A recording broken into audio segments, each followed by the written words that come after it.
Assalamualaikum warahmatullahi wabarakatuh. Alhamdulillah, Alhamdulillahirabbil alamin. Assalatu wassalamu ala asrafil anbiya'i wal mursalin wa ala alihi wa ashabihi rasulillahi ajmain. Pertama dan yang paling utama, marilah kita ucapkan puja dan puji syukur kita atas kehadiran Allah Subhanahu wa taala, yang mana berkat beliaulah kita masih diberikan kesempatan untuk berkumpul dan hadir di kelas yang kita cintai ini.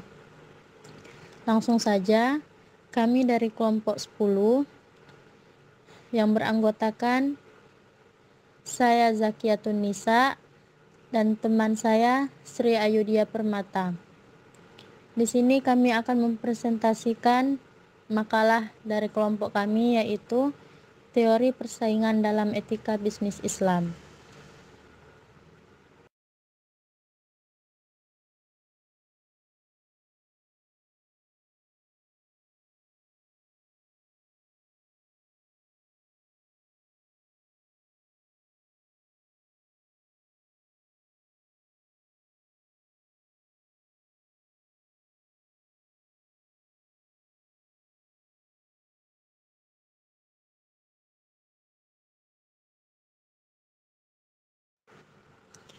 Untuk materi yang pertama yang akan dijelaskan oleh saya sendiri, yaitu teori persaingan dalam etika bisnis Islam. Persaingan itu berasal dari bahasa Inggris, yaitu competition, yang artinya persaingan itu sendiri atau kegiatan bersaing, pertandingan, dan kompetisi. Sedangkan dalam kamus manajemen, persaingan adalah usaha-usaha dari dua pihak atau lebih perusahaan yang masing-masing bergiat memperoleh pesanan dengan menawarkan harga atau syarat yang paling menguntungkan. Persaingan ini dapat terdiri dari beberapa bentuk pemotongan harga, iklan atau promosi, variasi dan kualitas, kemasan, desain, dan segmentasi pasar. Sedangkan persaingan bisnis dalam etika bisnis Islam itu adalah sebuah konsep persaingan yang menganjurkan para pebisnis untuk bersaing secara positif, fastabiqul khairat, dengan memberikan kontribusi yang baik dari bisnisnya, bukan untuk menjatuhkan pebisnis lainnya, dan menganjurkan pembisnis untuk tidak merugikan dan memudaratkan pebisnis lainnya. Selain itu, Islam juga memberikan konsep untuk tidak melakukan persaingan dalam hal mendapatkan kekayaan sebanyak-banyaknya tanpa menghiraukan nilai-nilai Islami, karena hal itu akan membuatnya lalai hingga lupa dengan kewajibannya sebagai hamba Allah. Oleh karena itu, penting sekali bagi pebisnis muslim untuk memahami konsep persaingan yang dianjurkan dalam Islam itu seperti apa, agar tidak terjatuh persaingan yang tidak sehat. Nah, persaingan sehat ini dapat didorong apabila informasi bersifat sempurna. Dengan perfect competition, selain konsumen akan mendapatkan harga yang kompetitif, juga akan mengurangi sourcing cost yang dikeluarkan oleh konsumen untuk mendapatkan harga yang sepadan.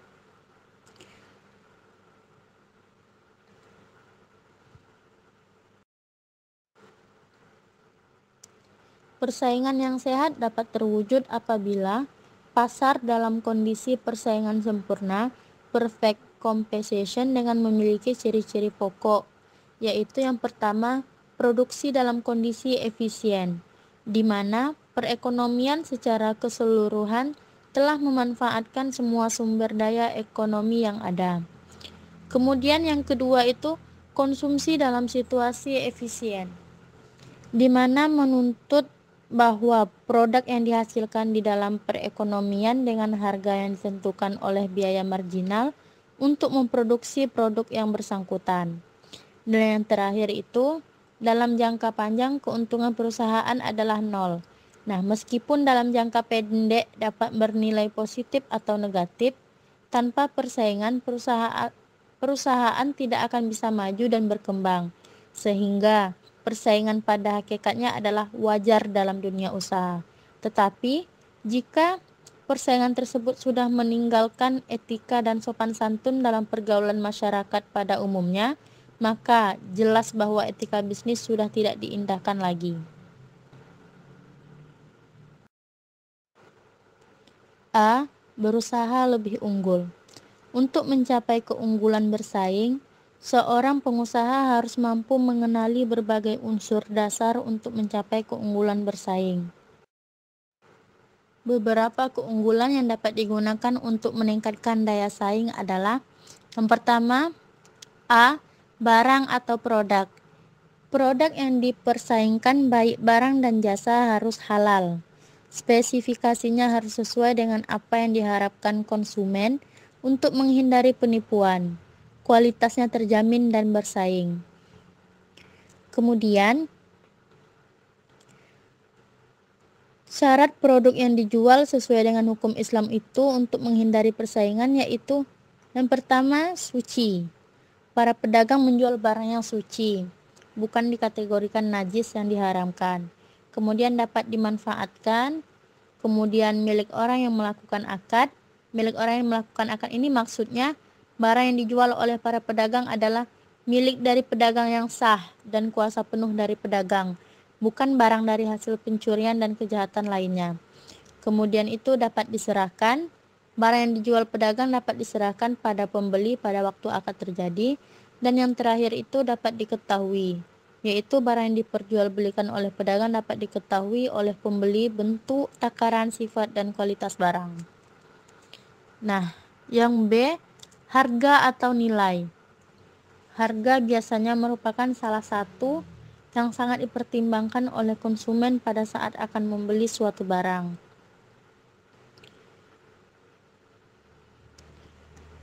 Pasar yang bersaing sempurna dapat menghasilkan harga yang adil bagi penjual dan pembeli. Karenanya, jika mekanisme pasar terganggu, harga yang tidak adil tidak akan tercapai. Demikian pula sebaliknya, harga yang adil akan mendorong para pelaku pasar untuk bersaing dengan sempurna. Jika harga tidak adil, maka pelaku pasar akan enggan bertransaksi atau kalaupun bertransaksi, mereka akan menanggung kerugian. Kemudian yang C itu tempat. Nah, dalam etika bisnis Islam, tempat yang digunakan harus baik, sehat, bersih, dan nyaman. Dan harus dihindarkan dari hal-hal yang diharamkan, seperti barang yang dianggap sakti untuk menarik pengunjung. Seorang muslim, bisnis yang dia lakukan adalah dalam rangka memperoleh dan mengembangkan kepemilikan harta. Kemudian selanjutnya itu yang D, pelayanan. Nah, Islam mengajarkan bahwa dalam memberikan layanan dari usaha yang dijalankan, baik itu berupa barang atau jasa, jangan memberikan yang buruk atau tidak berkualitas, melainkan yang berkualitas kepada orang lain. Pedagang yang memberikan pelayanan prima sesuai dengan syariat Islam tanpa menimbulkan maksiat akan menarik pembeli, yaitu dengan memberikan pelayanan yang ramah, tidak menyakiti pembeli dengan kata-kata kasar, melayani pembeli dengan perkataan yang baik, dan tidak menutup kemungkinan memberikan bonus pada pembeli sebagai ucapan rasa terima kasih.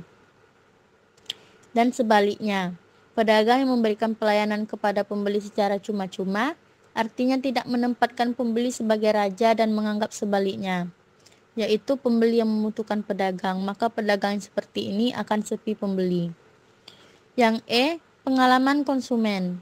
Nah, pengalaman konsumen ini, baik atau buruk yang kita sampaikan dan yang dialami oleh seorang konsumen, umumnya akan menjadi catatan penting. Untuk itu, berikanlah pengalaman yang paling menyenangkan atau memuaskan bagi para pemangku kepentingan, lebih-lebih bagi para konsumen pelanggan. Dan yang terakhir itu, atribut produk yang dapat dicatat. Nah, keunggulan berikut yang harus dicapai oleh seorang pengusaha adalah seluruh atribut produk atau jasa yang melekat di dalamnya harus dicatat. Manfaat dari catatan atribut produk atau jasa adalah agar produk atau jasa dapat ditingkatkan dari atribut yang sudah ada sebelumnya. B. Kompetisi non-etis. Dalam dunia perdagangan atau persaingan bisnis, Islam sebagai salah satu aturan hidup yang khas telah memberikan aturan-aturan yang jelas dan rinci tentang hukum dan etika persaingan, serta telah disesuaikan dengan ajaran-ajaran Islam. Hal itu dimaksudkan dengan tujuan untuk menghindari adanya persaingan-persaingan yang tidak sehat.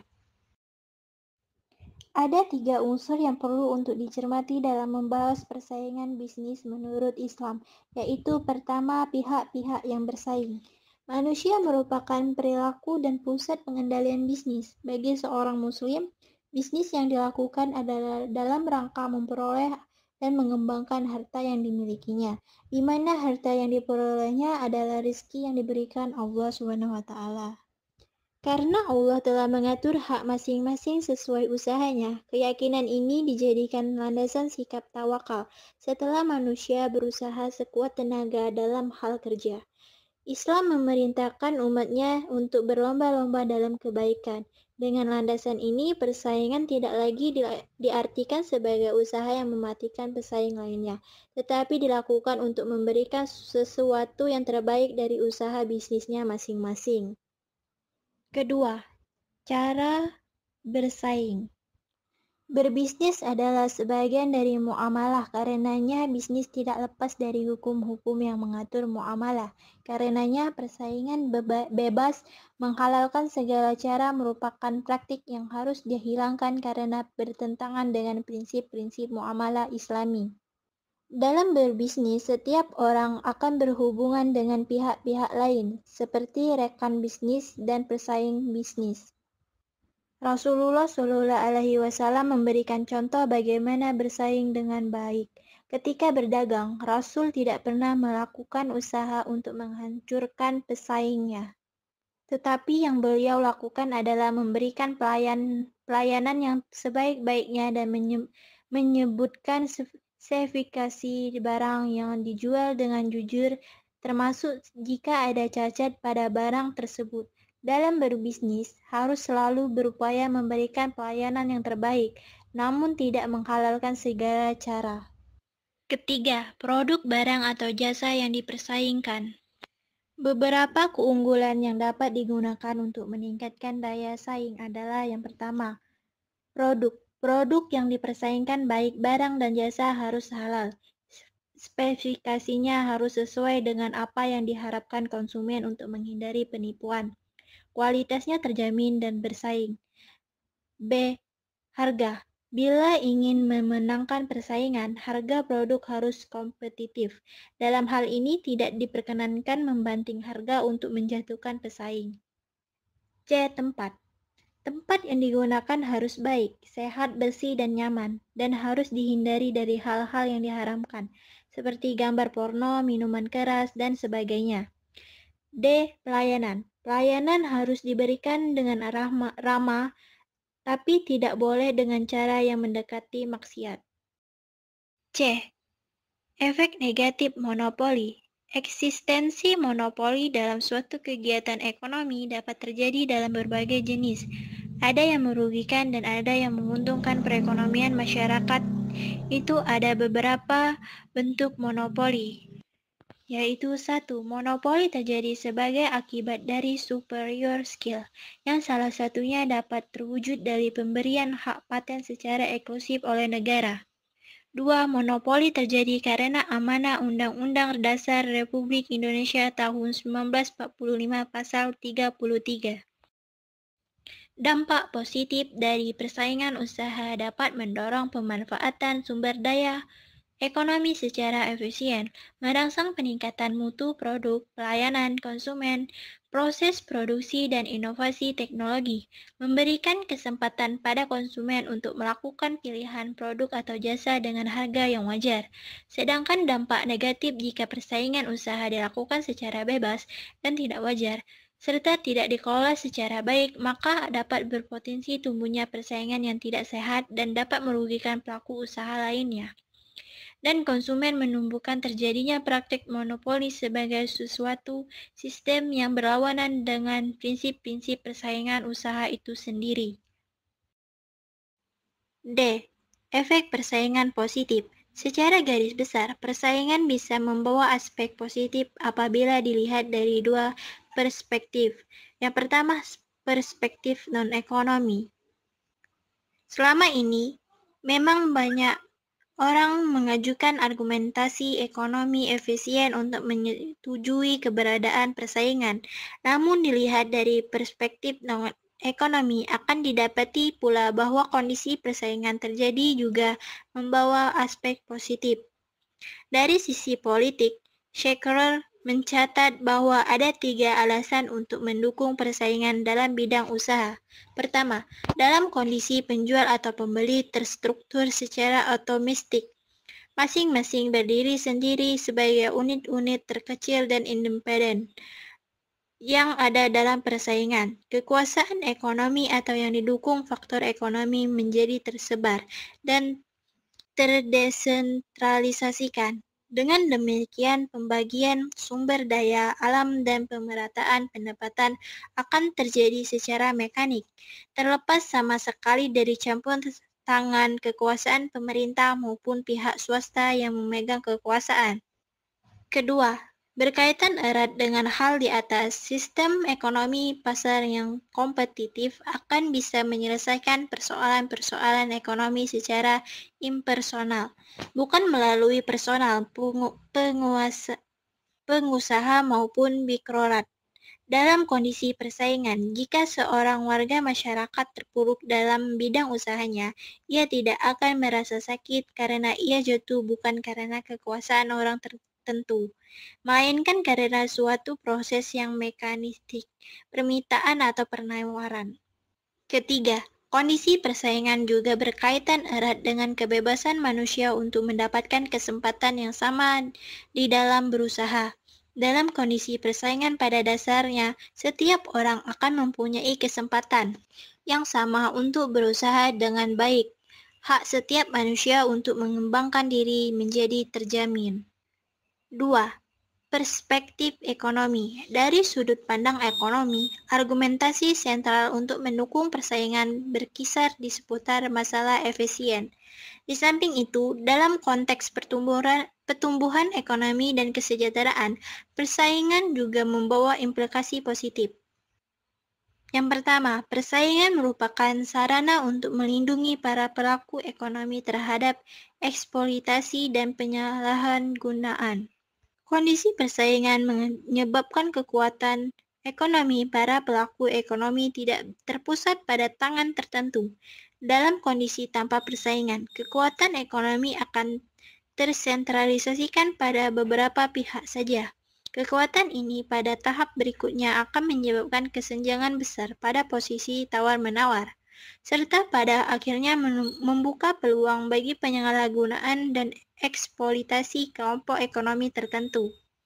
Kedua, persaingan mendorong alokasi dan realokasi sumber-sumber daya ekonomi sesuai dengan keinginan konsumen, karena ditentukan oleh permintaan. Perilaku para penjual dalam kondisi persaingan akan cenderung mengikuti pergerakan permintaan para pembeli, yakni suatu perusahaan akan meninggalkan bidang usaha yang tidak memiliki tingkat permintaan yang tinggi. Artinya, pembeli akan menentukan produk apa dan produk bagaimana yang mereka sukai dan penjual akan bisa mengefisienkan alokasi sumber daya dan proses produksi seraya berharap bahwa produk mereka akan mudah teresap oleh permintaan pembeli. Ketiga, persaingan bisa menjadi kekuatan untuk mendorong penggunaan sumber daya ekonomi dan metode pemanfaatan secara efisien. Dalam hal perusahaan bersaing secara bebas, maka mereka akan cenderung menggunakan sumber daya yang ada secara efisien. Jika tidak demikian, risiko yang dihadapi oleh perusahaan adalah munculnya biaya yang berlebihan yang pada gilirannya akan menyingkirkan dia dari pasar. 4. Persaingan bisa merangsang mutu produk, pelayanan, proses produksi, dan teknologi.